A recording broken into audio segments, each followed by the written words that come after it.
창세기를 보면서 여러분이 이렇게 되기를 소원합니다. 창세기를 처음 시작할 때 어느 신학자가 나는 창세기를 통해 신앙이 뭔지를 배웠다라고 어느 신학자가 그런 얘기를 했다고 여러분에게 말씀드리며, 여러분도 창세기를 통해 신앙이 뭔지를 배우셨으면 좋겠다라는 뜻을 말씀드리고 창세기를 시작했는데, 주일 아침마다 창세기를 보고 있습니다. 여러분, 창세기를 잘 들여다보면 신앙생활이 뭔지를 잘 배울 수 있습니다. 그래서 오늘도 이 창세기 17장 말씀을 통해 내가 원하는 하나님이 아니라 하나님이 원하는 나는 누구인가를 배우시길 부탁합니다. 너무 어렵게 얘기했나 보다. 못 알아들으시는 것 같아요. 내가 원하는 하나님이 아니라 하나님이 원하는 내가 되기를 주의 이름으로 축원합니다. 쉬운 말로 얘기할게요. 아이들이 어려서는 부모한테 계속 뭘 하죠? 달라. 그래, 우리 아버지 어머니는 맨날 내가 달라는 거 주는 분이야. 그런데 자녀가 자라서 성숙하면 무슨 생각하지요?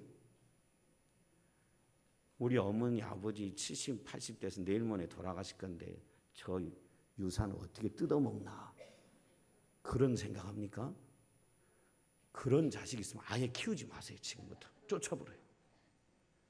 정말 훌륭한 아들은, 딸은 나이가 들어가면 들어갈수록 연로하신 부모님을 내가 어떻게 더 잘해드리나, 어떻게 편안하게 사시다가 천국 가게 해드릴까, 그렇게 생각하지요. 이런 자녀가 진짜 훌륭한 자녀죠. 신앙도 똑같죠. 신앙생활을 처음 시작할 때는 전부 하나님이 내 요구를 다 들어주셔야 하는 분으로 착각하지요.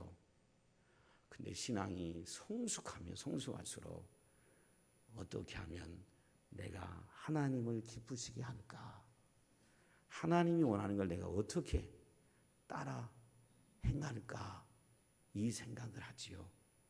저는 우리 평안의 식구들이 창세기를 배우면서 내가 원하는 하나님이 아니라 하나님이 원하는 자녀가 돼야 되겠다, 그런 신앙의 성숙이 이루어지기를 주의 이름으로 축원합니다. 그렇지 않고 성경을 보면, 용서하고 들으십시오, 백날 설교를 들어도 80세 될 때까지 예수를 믿어도 아무 변화가 일어날 수도 없고 단 한 번도 하나님을 기쁘게 할 수가 없습니다. 그래서 오늘도 창세기를 통해 신앙이 뭔지를 잘 배우고 하나님을 기쁘게 하는 삶을 살아가는 저와 여러분 되시기를 주의 이름으로 축원합니다.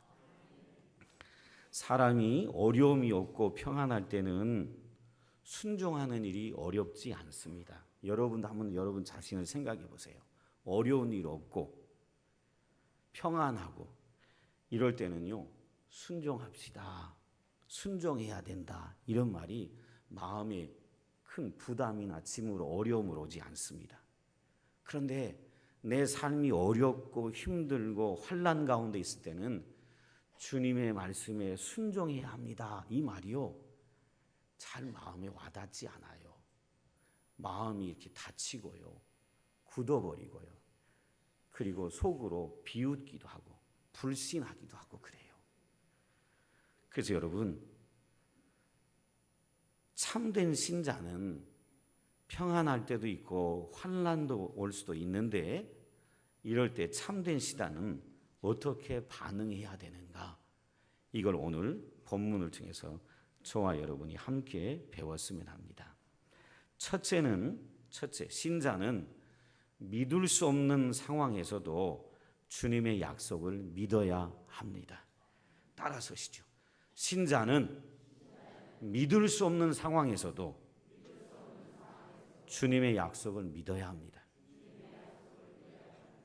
오늘 본문을 보면 지난주에 하나님이 너는 이제 새로운 사람이야. 옛사람이 아니야. 그런 뜻으로 아브람이라는 이름을 아브라함으로 바꿔주셨습니다. 아브라함의 이름을 바꿔주신 하나님이 이제 아브라함의 아내 사레의 이름도 바꿔줍니다. 사레, 네 아내 사레도 새로운 사람이 아니야. 아니, 옛사람이 아니야. 새로운 사람이야. 네 아내 이름도 사레를 사레라고 하지 말고 앞으로는 사라라 부르라 라고 하나님이 이름을 바꿔주십니다. 이 말은 이제 너도 네 아내도 새로운 존재가 됐다라는 뜻입니다. 이름을 바꾸라 하신 다음에 하나님이 아브라함에게 이런 약속을 하십니다. 네 아내가 여러 민족의 어머니가 되리라 라고 약속하십니다. 아내 이름을 바꿔주신 다음에 아내가 여러 민족의 어머니가 되리라고 약속을 해주십니다. 근데 여러분, 이 약속을 듣는 아브라함은 지금 몹시 마음이 혼란스럽습니다. 왜냐하면 자기 아내 사라는 불임입니다. 아기를 낳을 수가 없습니다. 불임자가 여러 민족의 어머니가 되게 하시겠다라고 하나님이 말씀하는 겁니다.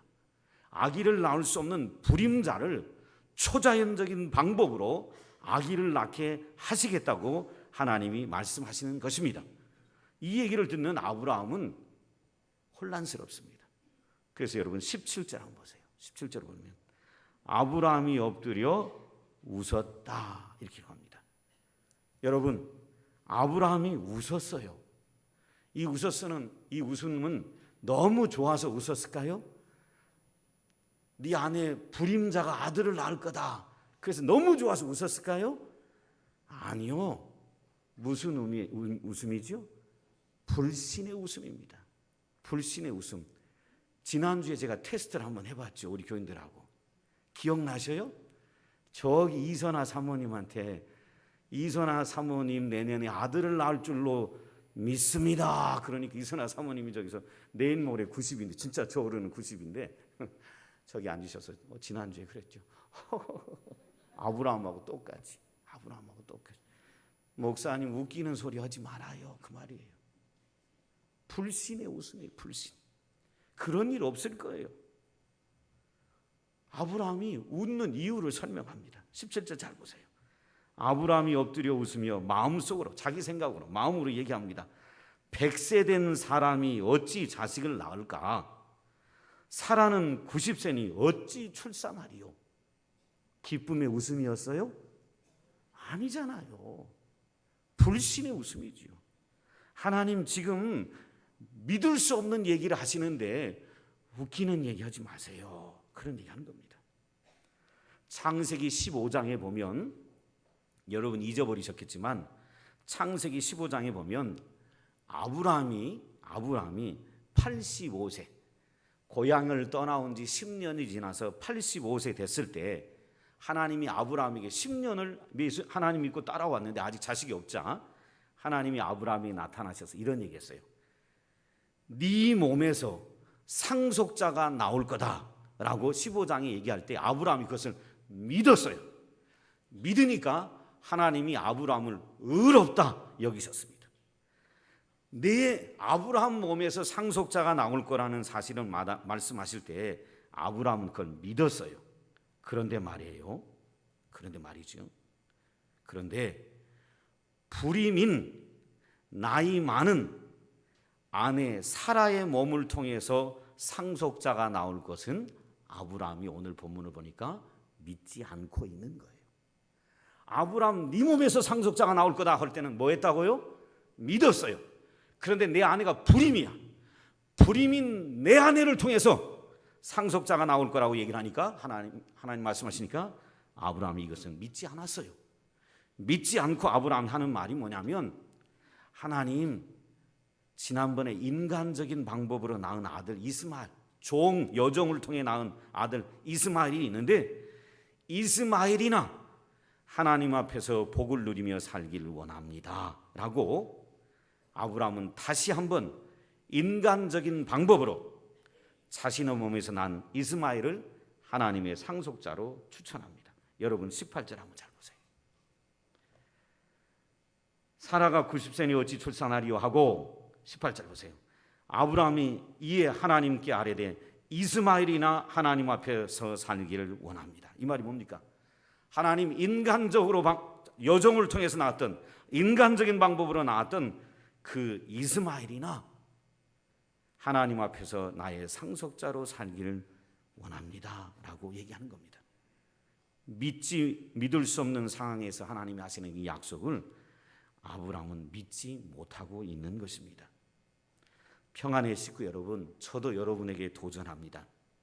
하나님께서 저나 여러분에게 하나님의 특별한 음성을 들려주실 때, 하나님의 음성을 들려주시는 방법은 다양한데 가장 많은 케이스가 설교를 들을 때, 또 성경을 개인적으로 읽을 때, 그리고 여러분이 기도 중에 하나님께서 우리에게 나를 향하여 특별한 음성을 들려주실 때, 혹은 하나님께서 나에게 특별한 사명을 주실 때 말이죠. 많은 사람들은 그 하나님의 음성을 듣고 그 하나님의 사명을 받고 나서 감당할 시도조차 하지 않는 경우들이 많이 있습니다. 왜냐하면 자신의 학력, 자신의 소유, 자신의 재능 생각해 보니까 하나님의 음성, 하나님이 주신 사명, 이거 감당할 능력이 나는 없다라고 판단하기 때문에 그렇습니다. 그런데 제가 여러분에게 도전합니다. 사랑하는 성도님 여러분, 신자는 자신의 힘으로 사명을 감당하는 사람들이 아닙니다. 신자는 하나님이 주신 능력으로 사명을 감당하는 사람들이 신자예요. 여러분, 예수님의 12제자 가운데 특출난 사람들이 없었습니다. 수제자라고 했던 베드로는 어부였습니다. 그런데 이 어부였던 베드로가 사도행전 2장에 보면 이전에 말주변도 없고 탁월한 재주와 능력도 없던 사람이 사도행전 2장에 보면 예수님이 부활을 승천하고 가신 다음에 이 사도 베드로가 사람들 앞에서 설교 한번 하는데 사도행전 2장에 5,000명이 회개하고 예수님께로 돌아옵니다. 여러분, 이것이 베드로의 능력이었습니까? 아닙니다. 베드로가 탁월했습니까? 아닙니다. 베드로가 설교할 때 5,000명, 특별한 재주가 없었던, 특별한 지식이 없었던 베드로가 설교할 때 5,000명이 회심하고 돌아왔던 이 놀라운 일은 베드로의 능력에서 나온 것이 아니라 베드로가 하나님을 전적으로 신뢰하자 하나님이 그의 입술을 통해 역사하신 것입니다. 평안의 식구 여러분, 신자는 불신앙을 이겨내야 합니다. 내 안에 불신앙, 하나님이 말씀하실 때 설교를 통해서든 개인적인 성경을 읽다가든 혹은 기도하다가든 하나님이 주시는 음성이나 사명이나 이런 하나님의 음성이 들려올 때 내 안에 불신앙, 아브라함처럼 하나님 말씀하니까 히히히 이렇게 웃어버리는, 지금도 제가 설교할 때 그 목사님 말이지요, 그대로 살다간 될 것이 하나도 없어요 라고 하는 그 불신앙, 신자는 이 불신앙을 이겨내야 합니다. 그러지 않고는 절대로 신앙이 자랄 수가 없어요. 여러분, 동물의 왕국을 보면 동물의 왕국에 흰개미 무리가 있습니다. 흰개미 무리. 이 흰개미 무리가요, 견고한 집을 다 무너뜨려 버립니다. 여러분, 동물왕국 보셨습니까? 흰개미 떼가 와가지고요, 잘 지어놓은 건물도 다 무너지게 만듭니다. 기억하셔야 합니다. 내 안에 불신앙은 나의 믿음을 다 갉아먹어 버립니다. 그리고 요만한 신앙마저도 다 사라지게 만듭니다. 그래서 제가 여러분에게 도전합니다. 믿을 수 없는 상황에서도 하나님이 하시는 음성과 약속이 있거든 그 약속을 믿는 성도들이 되시기를 주의 이름으로 축원합니다. 전능하신 하나님을 신뢰하는 성도들 되기를 간절히 축원합니다. 믿어야 구원이 있습니다. 믿지 않고는 구원도 축복도 영생도 없습니다. 교회 와가지고는 구원 없습니다. 교회 와가지고는 축복 없습니다. 믿지 않는데요, 속으로 비웃는데요, 목사님 하는 얘기 웃기는 소리예요. 성경대로 살았다가는 굶어 죽어요. 이렇게 속으로 웃는데 하나님이 이루시는 기적이 내 삶에 일어날 수가 없습니다. 두 번째, 여러분과 나누고 싶은 게 있습니다. 신자는 하나님의 말씀을 계속 들을 때 믿음이 견고해진다는 겁니다. 따라서시죠. 신자는 하나님 말씀을 계속 들을 때 믿음이 견고해집니다. 계속 들어야 돼요. 그래서 예배 오라는 거예요. 주일 낮 예배도 오고, 주일 오후 예배도 오고, 새벽 기도도 오고, 철야 예배도 오고, 자꾸 들어야 믿음이 자랍니다. 안 들으면 자꾸 들려오는 소리는 세상 소식이에요. 세상 소식. 세상 소식. 세상의 뉴스, 세상의 지식, 이게 들어와서요, 계속 안 된다고만 하죠. 여러분, 하나님이 아브라함에게도 한 번만 얘기하지 않으십니다. 믿지 못하고 웃는 아브라함에게 하나님이 다시 한번 약속을 하시는데, 여러분 본문 한번 잘 보실래요? 잘 보시면 하나님이 다시 한번 확인시키십니다. 19절 한번 보세요. 하나님이 이르시되 아니라 이스마엘이나 하나님의 앞에서 상속자로 살기 원합니다. 이렇게 얘기를 하자 하나님이 아니라 네 아내 사라가 내게 아들을 낳으리니 너는 그 이름을 이삭이라 하라. 이렇게 얘기합니다. 다시 한번 약속합니다. 하갈에서 난 자가 네 상속자가 아니고, 하갈에서 난 자를 통하여 네 후손이 번성할 것이 아니고, 하갈에서 난 자를 통하여 큰 민족을 이룰 것이 아니고, 네 아내, 불임자인 네 아내를 통하여 아들을 낳을 것이라고, 내년 이맘때 아들을 낳을 것이라고 다시 한번 약속하십니다. 그리고 이 약속에서 끝나지 않으시고 그 낳을 아들이 이름이 이삭이다, 이렇게 이름까지 지어주십니다. 이삭이라 하라, 그 아들.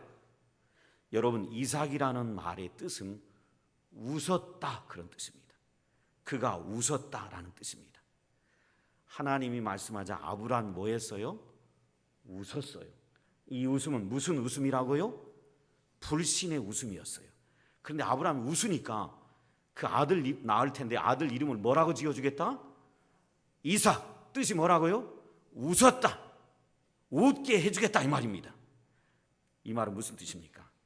하나님의 때가 되면 아브라함의 불신의 웃음이 무슨 웃음이 되게 만들어주겠다? 기쁨의 웃음이 되게 만들어주겠다, 이 말이야. 넌 내가 말할 때 비웃었는데 그 비웃음이 하나님이 나 100살 된 나에게도 아들 주셨다 하고 기뻐 춤추는, 그래서 웃는 그런 자로, 그런 기쁨으로 너를 만들어주겠다. 아들 이름을 이삭이라고 지으라고 합니다. 하나님은 사라를 통해 아브라함에게 아들을 낳아 줄 거라는 시기까지도 구체적으로 언급하시며 아들의 이름 또한 다시 언급하십니다. 뭘 얘기합니까? 하나님은 불가능한 일이 없고 실제로 이 일이 일어나게 하시겠다고, 반드시 그렇게 하시겠다고 하나님은 분명하게 강조하며 얘기하시고 떠나가십니다. 여러분, 저와 여러분이 사실 신앙이 있는 것 같은데 조금만 어려움이 오면 저와 여러분이 신앙이 흔들리는 걸 저도 알고 여러분도 압니다. 우린 조금만 어려우면 금세 신앙이 흔들립니다. 그리고 두려움과 불안에 휩싸이지요. 그 사람을, 어떤 철학자들이 사람은 흔들리는 갈대와 같다고 얘기했는데 사실 그렇습니다. 그런데 어떻게 하면 우리 믿음을 반석 위에 세울 수 있을까요? 다른 데 없습니다. 기가 막힌 방법이 있는 것이 아닙니다. 우리 신앙을 반석 위에 흔들리지 않는 곳에 세울 수 있는 길은 다른 곳에 있지 않아요. 뭐 거창한 것에 있는 것이 아니에요. 신비한 것에 있는 것이 아니에요. 매일 하나님의 말씀을 읽고 묵상하고 마음에 새겨야 합니다. 매일 읽어야 돼요. 매일. 설교를 매일 들어야 믿음이 생기는 것처럼, 하나님이 계속해서 반복해서 아브라함에게 얘기하시는 것처럼 저와 여러분도 매일 성경을 읽어야 합니다. 매일 성경을 생각해야 합니다. 매일 그 말씀을 마음에 붙잡고 살아가려고 해야 합니다. 그래야 믿음이 견고해집니다. 일주일에 한 번 성경만 교회에 들고 와서 이날 아침만 성경을 펴보고 일주일 내내 성경을 닫고 살아서는 여러분 삶의 어려움에서 찾아오는 두려움과 불안을, 염려를 이겨낼 방법이 없습니다. 평안의 식구들에게 도전합니다. 시간이 없다고 얘기하지 마십시오. 바쁘다고 얘기하지 마세요. 시간이 없고 바쁜 중에서도 하나님의 말씀을 묵상하시기를 주의 이름으로 축원합니다. 그러면 여러분 절대 흐르지 않아요. 죽음이 와도 흔들리지 않아요. 우리 앞에 살았던 수많은 예수님의 제자들과 순교자들은 어떻게 죽을 수 있었을까요? 베드로는 거꾸로 죽었다고 하는데, 바울도 십자가에 죽었다고 하는데, 주기철 목사님은 모판을 걸어가다가 죽었다고 하는데, 손양원 목사님은 총살에 맞아 죽어갔는데 어떻게 그분들은 죽어갈 수 있었을까요? 계속해서 마음에 뭘 붙든 것입니까? 말씀을 붙든 것입니다. 뭐 신비한 천사들이 와서 막 붙잡아준 것이 아닙니다. 신비한 일이 일어나서 겁이 안 나서 순교할 수 있었던 것이 아닙니다. 그분들은 죽는 순간까지 뭘 붙들었어요? 말씀을 붙드니까 죽음도 불사할 수 있는 것입니다. 성경에 이런 말씀이 있잖아요. 나는 길이요 진리요 생명이니 나를 믿는 자는 죽어도 살겠고 무릇 살아서 믿는 자는 영원히 죽지 아니라. 이 말씀을 딱 붙으니까 죽어도 살겠고 살아서 예수를 믿는 사람은 영원히 죽지 아니라 말씀하니까 죽음도 두려우지 않은 것이죠. 근데 그 말씀이 마음에 없는 사람들은 너 죽일 거야, 예수 믿을 거야 안 믿을 거야, 그러면 순간의 목숨을 몇 년 연장시키려고 말씀이 마음에 없으니까 예수를 버려버리는 것이죠. 저와 여러분의 믿음을 견고하게 하는 방법은 다른 데 있는 것이 아닙니다. 말씀을 계속 읽고 붙잡고 사는 것입니다. 오늘 결심하십시오. 일주일에 주일날만 교회 와서 성경을 여는 분들이 있다면 결심해야 합니다. 매일 성경을 보리라. 매일 성경을 붙들고 기도하리라. 이리 하셔야 합니다. 옆에 있는 에게 도전하십시다. 매일 성경을 읽으십시다. 매일 읽어야 돼요. 다른 방법 없어요. 다른 방법 없습니다. 천사가 와서 나를 탁 붙드는 걸 매일 보여주면 내가 믿음을 지킬 텐데 그런 일이 일어나지 않습니다.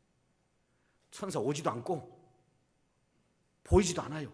우린 육을 가진 사람이라 영의 세계가 눈으로 안 보여요. 육의 눈으로는. 그래서 늘 말씀 붙들고 살아가는 겁니다. 말씀. 마지막 세 번째입니다. 하나님의 약속을 믿고 참 신자가 되려면 즉시 온전하게 순종하는 것이 중요합니다. 따라서시죠. 참 신자가 되려면 하나님의 약속을 믿고 즉시 온전하게 순종하는 것이 중요합니다. 여러분 보세요. 하나님이 제차 불임인 내 아내를 통하여 상속자가 나에게 하시겠다고 말씀하시면서 하나님이 아브라함에게 말씀하셨던 게 뭐냐면 지난주에 할례를 행하라는 것입니다. 너를 번성케 하고 네가 여러 민족의 아비가 되게 하고 이 가나안 땅을 너와 너의 후손이 차지하게 하겠다고 하나님이 언약을 맺으셨는데 그 언약의 방법으로 그걸 믿고 살겠다라는 상징적인 표시로 할례 행하라는 것입니다. 할례가 신약에서는 세례예요. 세례. 내 지나온 삶은 포기하고 이제 오직 주님만을 믿고 살겠다라고 다짐하는 신앙의 표시가 뭐냐면 세례받는 거예요. 그것이 구약적 표현이 할례입니다. 여러분 보세요. 하나님이 아브라함에게 재차 약속하고 떠나가시자 23절 한번 잘 보십시오. 아주 눈여겨보셔야 합니다. 이 아브라함이 하나님이 자기에게 말씀하신 대로 이날에 그 아들 이스마엘과 그 집에서 태어난 모든 자와 돈으로 산 모든 자 곧 아브라함의 집 사람 중 모든 남자를 데려다가 그 포피를 뱄다라고 얘기합니다. 아브라함은요, 하나님이 말씀하신 대로 할례를 행했습니다. 근데 여기서 중요한 것이 있습니다. 중요한 것이 있는데 그 23절에 줄을 하나 그어놓으세요. 이에 아브라함이 하나님이 자기에게 말씀하신 대로 이날에, 이 줄을 그어합니다. 말씀하신 무슨 날에? 그날에, 그 말입니다. 뭐 했다는 겁니까? 즉시 순종했다는 거예요. 하나님 말씀하니까 즉시. 그럴까? 나중에 해야지. 하나님 말씀은 믿겠는데 나중에 해야지. 아니요, 그날에. 이게 중요합니다. 많은 신자들이 하나님 말씀을 듣고 즉시로 순종하지 않습니다. 이런저런 이유와 변명과 핑계를 많이 대요. 지금은 아니고요. 나는 아브라함은 그렇지 않았어요. 이날에, 이게 중요합니다. 이날에 즉시로 순종했다는 겁니다. 순종한 때 나중에 할게요, 이게 아니에요. 그 다음에 여러분 보세요. 23절이 너무너무 중요한데, 이 아브라함이 하나님이 자기에게 말씀하신 대로 그날에 그 아들 이스마엘과 집에서 태어난 모든 자와 돈으로 산 모든 자, 곧 아브라함의 집 사람 중 모든 남자를 데려다가 그 포피를 뒤었으니. 이 뭡니까? 순종하되 즉시 순종했을 뿐만 아니라 어떻게 순종했어요? 완전하게 순종한 것입니다. 완전하게. 자기만 포피를 벤 게 아니고 아들도 베버리고 자기 식솔들도 베고 그리고 다른 데서 사온 종들까지 다 베버렸습니다. 온전하게 순종한 것이죠. 명령을 뒤로 미루거나 적당히 하는 척하지 않았습니다. 즉각 온전하게 순종했던 것입니다. 여기 어르신들은 할례가 뭔지 다 아시겠지만 또 새가족들은 할례가 뭔가, 포피가 뭔가 궁금해할까 봐 얘기하면, 이스라엘 남자들은 아기가 태어나면 성경에 8일 만에, 설교 때 이거 얘기해도 되나요? 얘기해야 무슨 말인지 알아들으니까 여기서 점잖게 나는 알아듣는지 하고 있다가 듣고 나가가지고 할례가 뭐요? 포피가 뭐 이러면 곤란하잖아요. 제가 다 설명할게요. 목사가 이런 얘기 설교 강단에서 했다고 어디 가서 얘기하지 말아요. 애들 나무 고추 있잖아요. 고추. 애들 남자 고추는 덮여 있어요. 덮여 있어요. 그 덮여 있는 피부를 잘라내버린 거예요. 근데 이게 어려서 뵈면 애가 아픈지 8일 만에 하니까 막 우는데 아픈지 안 아픈지 몰라요. 그런데요, 성인이 돼서 이 포피를 베면 죽어요. 경험 안 해봐서 몰라요, 여자분들은. 애 낳는 거 생각하면 돼요. 나는 애를 안 낳아봐서 모르겠어요. 애 낳을 때 죽지요. 근데 이거 성인이 돼서 남자도 이 포피를 베면 죽어요, 죽어. 더 이상은 얘기 안 할래요. 제가 그만해야 되겠다. 그럼 또 궁금해지죠. 제가 결혼을 앞두고 이거 해야 되겠다 싶어서 했는데요, 가족 건강을 위해서 했는데요, 죽는 줄 알았습니다. 이 껍데기를 벨 때는 마취로 하니까 아픈지 몰라요. 근데 집에 가서 그날 밤 잘 때부터 막 죽어요. 소변이 차면 막 이게 꼬매놨는데 이게 땡겨지니까 죽습니다. 그냥 죽어. 여자는 당일날 하루 막 몸살 치고 났죠. 남자는요, 사흘을 진땀을 흘려요. 식땀. 이거 죽어요. 근데 여러분 잘 들어보세요. 100세 이거 아브라함이 포피를 잘라내는 거예요. 얼마나 고통스럽고, 자기 10몇 살짜리 이스마엘 여종에게 낳았던 아들도 얼마나 괴롭고, 그리고 다른 이민족들은 이게 뭔지도 모르고 왜 하는지도 모르고 아브라함이 탁 나오라 그래가지고 서가지고 용서하고 들으세요. 어떻게 잘했을까요? 아랫돌이 내려 그랬을 거예요. 전부 다. 아브라함 식솔이 이 앞에 전쟁을 한번 한 적 있죠? 기억나시죠? 그때 사병이 318명이었으니까 지금 이때 세월이 많이 지나갔으니까 이 식솔이 한 몇 명인지 모르겠어요. 한 1000명쯤 되지 않았을까? 완전히 군대식으로 했을 것 같아요. 아랫돌이 내려 다 그랬을 거예요. 아니, 그때는 아랫돌이가 없었을 거예요. 그냥 유대인들이 그냥 두루마기 입고 살았으니까. 치마 올려 그랬을 거예요. 치마 좀 올려놓고 너무 좋아하지 말아요. 올려놓고 아브라함이 칼 쓰는 자들 데리고, 여러분 이거 보통 일이 아닙니다. 칼 쓰는 자들이 데리고 그때 마취가 있었을까요? 마취 없었습니다. 그러니 얼마나 고통스럽겠어요. 이 다른 나라에서 온 식솔들, 종들이 이거 미쳤다 그래요. 주인장이 미친놈이다. 다 내. 그래가지고 그냥 자자자자자. 여러분 이거요 어떻게 이렇게 할 수 있었을까요? 조금 전에 아브라함이 뭐 했지요? 사라에게서 아들이 나올 것이다. 그럴 때 뭐 했어요? 아브라함이요? 웃었어요. 웃었어. 불신의 웃음을 했던 사람인데 어떻게 순종할 수 있었을까요? 거듭된 하나님의 약속을 믿음으로 받아들였기 때문에 그렇습니다. 믿어진 게 아니고 믿음으로 받아들인 겁니다. 사랑하는 성도님 여러분, 선포되는 메시지와 기록된 성경 말씀을 믿음으로 받아들이는 성도들이 되기를 주의 이름으로 축원합니다. 신앙은 이해가 되면 믿는 게 아닙니다. 여러분, 하나님이 말씀으로 천지 만물을 창조했다는 것이 머리로 이해가 됩니까? 죽은 예수님이 부활하셔서 천국 갔다는 것이 머리로 믿어집니까? 사람들이 다 죽어서 한 사람도 살아난 점은 지금까지 없는데, 인류 수천 역사 중에 없는데 이해가 됩니까? 신앙은 이해하고 그 다음 믿는 게 아닙니다. 신앙은 믿음으로 받아들이는 거예요. 믿음으로 받아들이게 되면 그 모든 하나님의 약속이 이루어지는 것을 보게 됩니다. 평안의 식구 여러분, 제가 오늘 나와 예배하는 성도들에게 부탁합니다. 순종하지 않는 믿음은 아무 유익이 없고 성경은 그런 믿음을 죽은 믿음이라고 얘기를 합니다. 야고보서 2장 17절에 나오는 말씀이에요. 우리 평안의 식구들은 중간에 서 있는 신자들 되지 않기를 간절히 부탁합니다. 믿고 순종하든지 믿지 않고 불순종의 길로 가든지 둘 중에 하나지. 중간에 서서 상황 보고 믿을래, 이해가 되면 믿을래, 그건 믿음이 아닙니다. 믿고 순종하든지 믿지 않고 불순종의 길로 가든지 둘 중의 길을 선택해야 합니다. 초대교회 성도들은요, 로마 황제들이 핍박을 할 때 막 죽였습니다. 짐승에 물어 뜯겨 죽이게 당하고 칼에 죽임을 당하고 십자가에 죽임을 당하고 로마 황제의 핍박으로 죽임을 당할 때 황제의 핍박을 두려워하지 않고 예수 믿고 세례받는 걸 두려워하지 않았습니다. 왜 그랬습니까? 예수 믿으면 죽어도 뭐한다?